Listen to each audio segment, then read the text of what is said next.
Yeah, hi everyone, I'm Paula. I think most of you will know me as one of your mission partners living out in South Africa with Dean and my family, Joel and Eli. And so how has Christ transformed my life? I could give so many examples, but I think the one that has come to me most as I've been pondering this after Mike asked me is just my whole being, actually. I was always that child who was just painfully shy.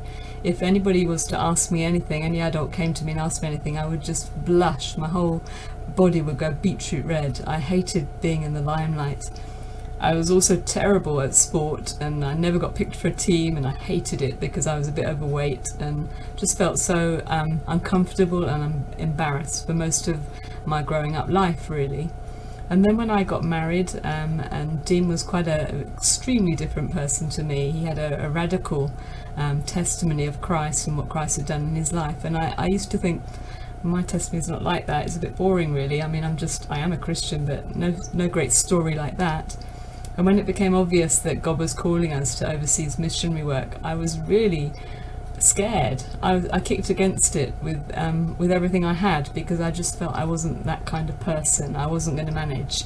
I loved doing what I did. I was very good in my job, but I didn't feel I'd be able to do missionary work. I just wasn't that kind of person. So when I came out to Africa, and we've been in many different settings, I just found that God completely changed my perspective about what it is that he wants from us. And that verse in Psalm 68 really springs to mind. I'm just going to read it to you. It says, God sets the lonely in families. He leads out the prisoners with singing. And I became reassured that I actually had become lonely. I'd become quite trapped in who I thought I was, but I didn't know who God said I was. And as I've got more and more of an understanding of that over the years, so I've been freed, I've been released, and now I can't think of anything better than doing what I do day in, day out, sitting with friends, with people, and just helping them to overcome and to transform their lives. So that's the power of Christ in a person. He can totally transform you and lead you out with singing.